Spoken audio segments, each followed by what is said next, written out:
Hello, hi guys! Magandang hapon sa inyong lahat. This is Chin Rodriguez from Masagri Channel, a faith healer, also mata reader. So ngayong hapon, natatagyan natin ang nagsabihin sa inyo ng ating mga gabay. This is special gabay from the month of January 23 hanggang January 29 for the sign of Taurus. So, Taurus, welcome to my channel. Ano kayang messages, advices ng spirit guides ang ating masasaga for today's video? Kanino naman kayang energy o kaganapan sa buhay ng mga Taurus ang ating mga hagilap? So guys, this reading is a general reading namang hindi lahat makaka-resonate. Kunin lamang po ang makaka-relate sa inyo and comment down below kung kaninong energy ang ating nasagap. And of course, don't forget to like and subscribe my channel and hit notification bell for more videos update. And of course, maraming salamat po sa mga walang sawang pagsuporta sa aking channel. Lalo na hindi nag-skip ng ads. Naway pagpalain kayo na just at may kapal, siksik liglig na gumapaw ang biyayang manubalik sa inyo. And of course, maraming salamat po sa mga nag-share ng aking videos. Maraming salamat po. So, umpisa na natin ang laban for the sign of Taurus.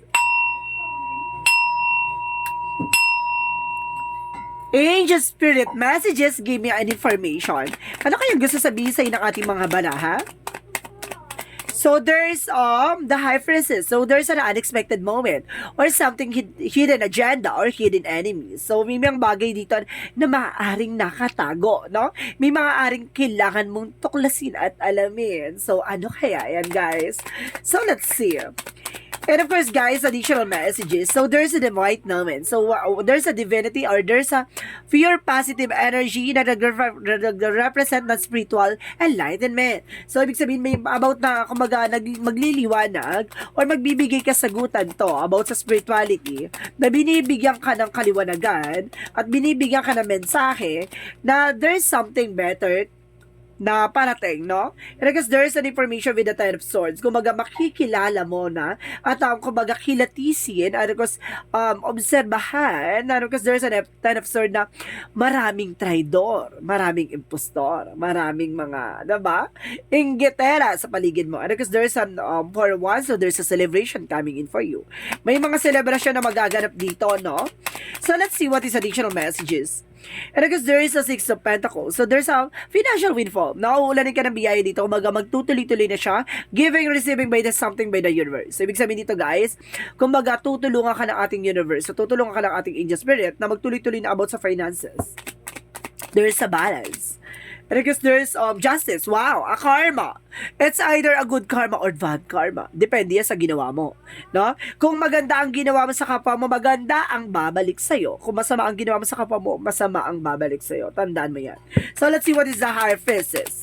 Ano tong something hidden agenda? So there's a Four of Cups. So some of you guys evaluate or analyze. May mga bagay na kailangan mong pag-isipan o kailangan mo obserbahan.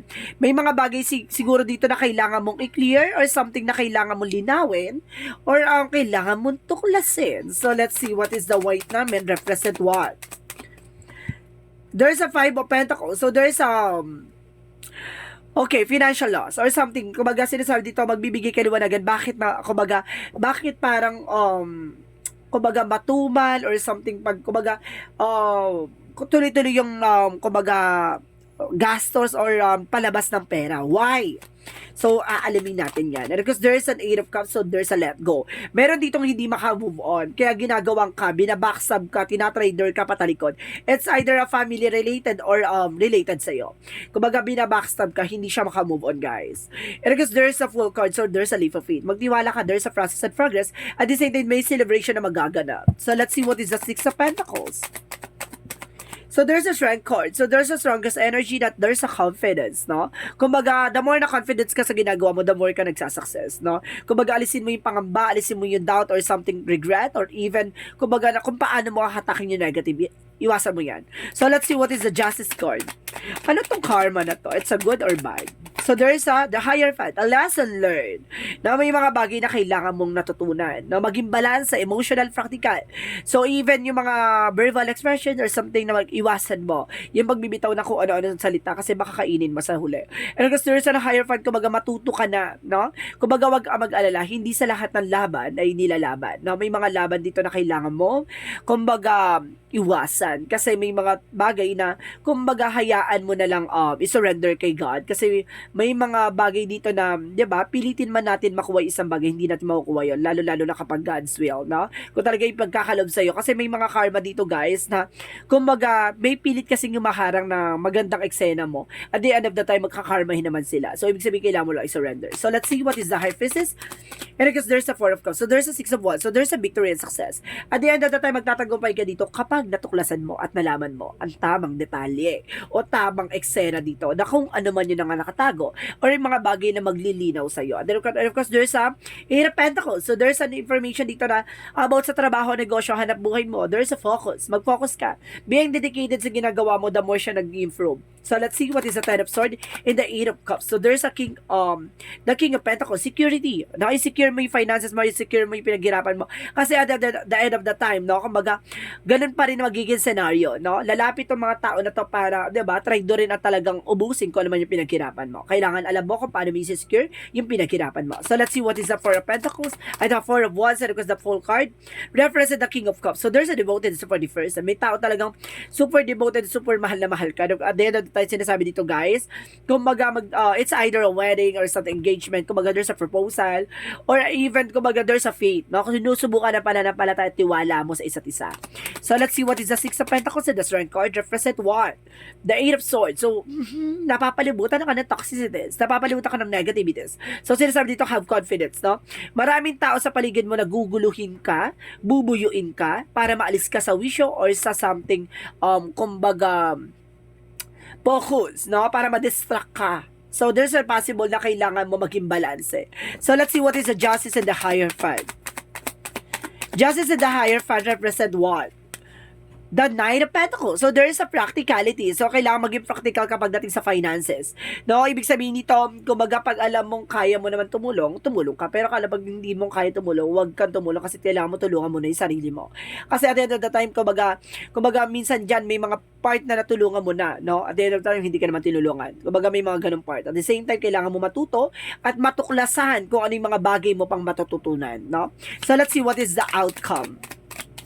Ganun yun, Tia. Because there's a death card. So, there's an ending and a new beginning. No? May mga bagay na matatapos, may mga bagay na magsisimula, at transformations, no? Kumbaga, may mga kaganapan na magdadala sa major changes. And because the lovers represent a love life, asawa, relasyon, partner, something information na magdadala sa improvement. No? May improvement na magaganap dito. The Queen of Wands is stability. Control yung emotions, control nyo, and of course, have independent. Kumbaga, pagdating dito, biglang papasok ang independent sa inyong dalawa ng inyong partner. Kumbaga, itong tao na to, kumbaga, binago kayo ng panahon at pagkakataon, no? Sa isa't isa. So, let's see what is additional messages for career. For career, there's a possible that Six of Cups. No, there's an information by kumbaga familiarity. It's either kumbaga nasa dugo nyo, no, ang pagnanegosyo or something na merong kumbaga kaakibat ang memories or something nakaraan. And the Five of Cups, kumbaga there's an information regret, no? Kumbaga marami ring nasayang about sa business, about sa trabaho, about sa finances. Kumbaga may mga bagay dito na kumbaga kailangan mong i-secure, no? Kumbaga may mga bagay na hindi mo na mababalik. Parang ganun. Kumbaga there's a career from the past na kumbaga may pinaghinayangan, pinagsisihan ka, no? At the same time there's a Two of Cups, so there's a partnership. Piliin mo yung kumbaga makakasama mo hanggang dulo. Na kumbaga sinasabi sa'yo dito, kasi maraming partner na sayang, no, na kumbaga, 'di ba, nalipasan or something na napag-iwanan ka ng panahon at pagkakataon. At the same time, the Two of Cups is a partnership na alam mong itong tao na to ay pangmatagalan, 'di ba? Invest, no? So let's see what is additional messages for career. Or for love life. For love life, there's a possible the Seven of Cups and of course the Star card. No, kumbaga maraming opportunities and of course sinasabi dito, kumbaga Seven of Cups is an options, no? or something confusion. Na maraming taong pinipilit guluhin yung inyong relationship. There's a star card, there's a miracle. Laging may miracle. Laging may himala pagdating sa relasyon, no? Kumbaga papasukan ka dito na kumbaga there's a star, something wishing coming true. Kumbaga itong tao na to baga nagdasal sa stars na, 'di ba? Na pagbukulo din talaga kayo ng tadhana. Pagsamahin kayo sa iisang chapter. So let's see what is additional messages for health. For your health, so there's a possible with the Page of Sword, get more information. No? Tuklasin at alamin mo kung ano ba talaga yung mga nararamdaman mo. At the same time, there's a judgment. So there's a red flag. No, mag-ingat ka. Ano kasi sinasabi dito, wake up call, no? Kung baga itong nararamdaman mo, it's not about the medications, no? It's all about spiritual. So ibig sabihin, tuklasin at alamin mo, kung baga there's an awakening. Kung baga para binibigyan ka ng attention or something, guys, na kailangan mong tuklasin at alamin yung nararamdaman mo. It's not ordinary, no? It's spirituality. So let's see what is the magical fairy messages. For magical fairy messages, let's see. For magical fairy messages, so there's a travel. So maraming travel, no? Talagang galang-gala ka talaga, no? Taurus, no? And of course, there's a daughter. So some of you, no, there's a daughter. Mayroong ditong, it's either may kapatid kang babae or may anak kang babae, no? So there's a daughter dito. So let's see what is the yin and yang oracle card.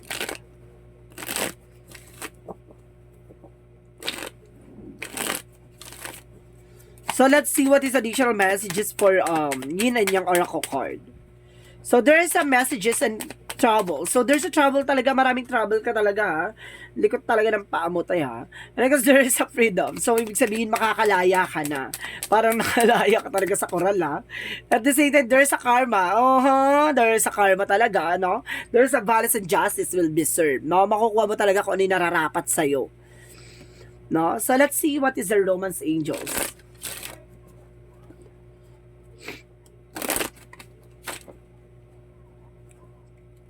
So let's see what is the romance angels. So there's a playfulness. So may something recapture romance, allow your inner true youthful spirit of fun to shine. So ibig sabihin kailangan mo siguro harot-harot, no? And there's a requited love. So there's enough attraction or chemistry to keep this relationship going. Kumbaga nagkakaroon ng something boring, no, sa inyong relationship. So some of you, para sinasabi na harutin mo, no, lambingin mo yung person mo. Na ibalik mo yung sigla ng inyong relasyon. So let's see what is the Monsology. Monsology represent what? The personal issue reaches resolution. Yung mga personal na problema mo ay maaaring masolusyonan na. At time to give rather than take. Mas maganda yung binibigyan mo ng oras at panahon kaysa ikaw yung humihingi ng oras, no? And of course, don't let pride get in your way, no? Alisin mo yung pagiging mataas ng pride or something ego na nagkukos ng complications. And of course, this agreement or complication. So let's see what is additional messages. So there is called by the soul gift and training, it's time to step up. No, kumbaga sinusubukan ka dito kung makakabangon or babangon ka ba? No, parang there's a gift from the universe na something ini-encourage ka na tuklasin at alamin mo kung ano yung makakatulong sa'yo. Because at the same time, there's an inner earth by the new solution and beginning is coming. No? May mga solusyon na papasok dito na kumbaga bibigyan ka ng option, something na mag-survive ka sa anumang estado, anumang aspeto ng kaganapan sa buhay mo kung asang ka man. No? So let's see, even sa situation mo, ganon. So let's see what is the energy. So, there is a walking away. May mga bagay dito na kailangan mong iwasan, palikuran, napakawalan. There's a door to spirit. May pintuan talaga about sa spirituality sa'yo. And it all tied up na kailangan mong kumawala. No? Pakawala mo yung mga negative thoughts.